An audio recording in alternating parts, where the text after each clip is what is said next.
Ladies and gentlemen, for all your daily NBA coverage, please subscribe to the X Factor Sports Talk channel. We are here once again with a daily NBA show covering the games from last night and taking a look at the games tonight.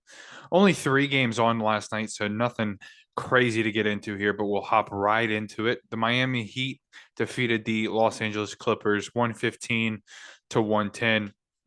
For the Clippers, no Kawhi Leonard again last night. I'm getting sick and tired of it. About a game of back to back. So, I guess you expect him to sit out. No, whatever. Paul George had 29, 8, and 7. He shot 10 of 20, 5 of 11 from three. Paul George is a top 20 player in the league, maybe top 25 to be safe when he's playing and healthy, but is he playing enough, and are the pieces around him consistent? That's the issue. Reggie Jackson was a nice help. He had 20 points, shot 6 of 15, 4 of 6 from three. Everybody else, nobody scored more than 11. Nicholas Batum and Marcus Morris Sr. both had 11. Luke Kennard had 7. He played 24 minutes. And as we'll get into here with the Miami Heat, late in game when it came down to winning time, Jimmy Butler stepped up and was going out of his way to get Reggie Jackson and Luke Kennard switched onto him and taking full advantage. Jimmy Butler finished with 26, 5, and 8 with 4 steals, 10 to 12 from the field. Very great night there from Jimmy Butler. It's what you expect to see from Jimmy.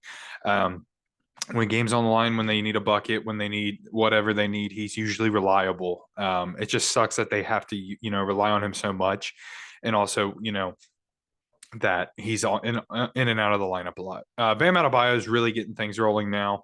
What we've expected to see from him all year long, we're really starting to see it now. He had 31 and 10, 14 and 21 from the field.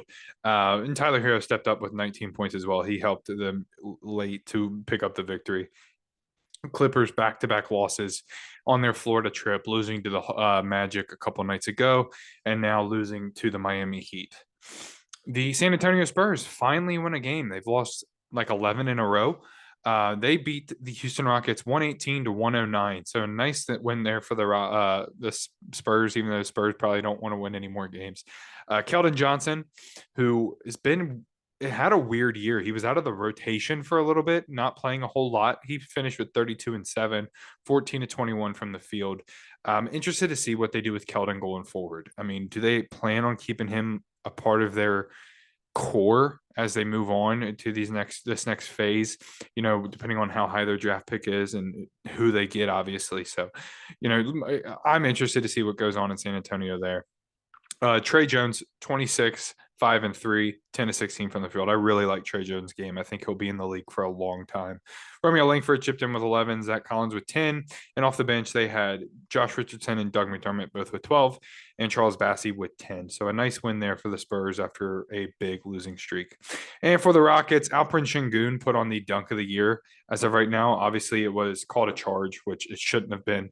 They called it for the off arm. But in my opinion, when you're running full speed and you're going up in air, your arm's automatically going to be somewhere in this vicinity.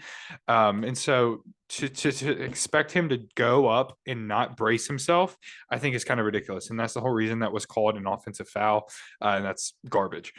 He finished with 16 and 11. I really love his game. He's a lot of fun to watch.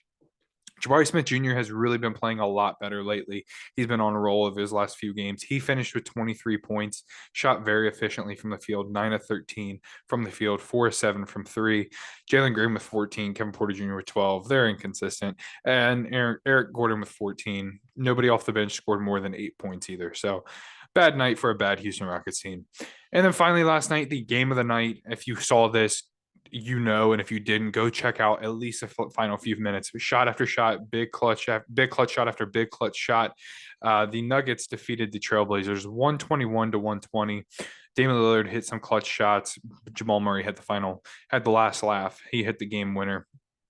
21 and 5 with 8 assists from him. Caldwell Pope finished with 7 points. Jokic, 33 and 10 and 9. Phenomenal night there for him. Aaron Gordon with 20 and 5. Aaron Gordon, keep your eyes on him. I might have a video coming out about Aaron Gordon. I've really loved his game. Bruce Brown with 10 points.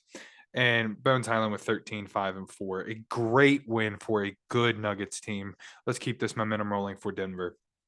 And like I said, it was a lot of fun game, and it was a real fun game. And Portland not able to come up.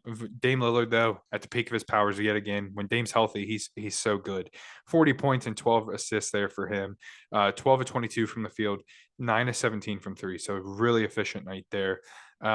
Yusuf Nurkic 21 and 9, and Jeremy Grant with 18. So not a bad night, just not ideal way to end the night. So tough loss there.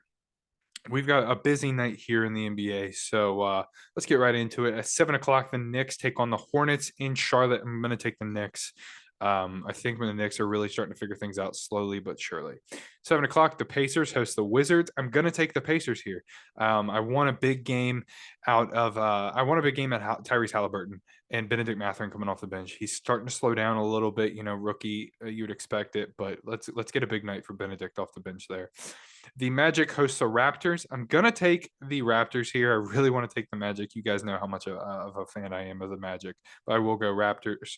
The Nets take on the Hawks at 7:30 in Brooklyn. I'm going to go with this Brooklyn team. No DeAndre Hunter, no John Collins. I think offensively, Katie's due for a really big night. So I'm going to go with Brooklyn there. 7:30, the Cavs host the Kings. A fun night over in Cleveland. Give me the Cavaliers to come out on top, though. I just expect them to take care of business in Cleveland. They're really good at home. 76ers host the Lakers at 7:30 on ESPN. I'm going to go with the 76ers. I don't believe Anthony Davis will be playing tonight, and I expect a big night out of Joel Embiid. Grizzlies take on the Pistons at 8 o'clock. Give me the Grizzlies. They're really rolling. John Morant looks phenomenal, and this Pistons team's just pretty bad. 8:30, the Pelicans host the Suns. I'm going to go with this Pelicans team. I think we're really starting to see things click over in New Orleans. So give me the Pelicans to come out on top. The Jazz host the Timberwolves. Rudy Gobert's homecoming game, so that'll be a fun watch if you're interested in that. I do expect the Jazz to take care of business at home, but this could be a very entertaining game. And the last game of the night at 10 o'clock, the Mavericks host the Milwaukee Bucks. Mavericks are really starting to roll. Tim Hardaway Jr. stepped into this lineup and played really well for them. I will go the Mavericks, but I'm not very confident. I wouldn't be surprised if the Bucks win. So yeah, that's all the games from last night, all the games tonight. Like I said, daily NBA coverage and with some special topics thrown in throughout the week. So be sure to stay tuned in. We've got a weekly pod that comes out every week as well. So we got a lot of content for you guys. Be sure to tell some friends, tell some family. We've got some fun stuff coming out. We've got the alphabet draft, as we've mentioned in past videos. So go check that out. But we appreciate you guys. We hope you guys have a good weekend. We will see you all tomorrow.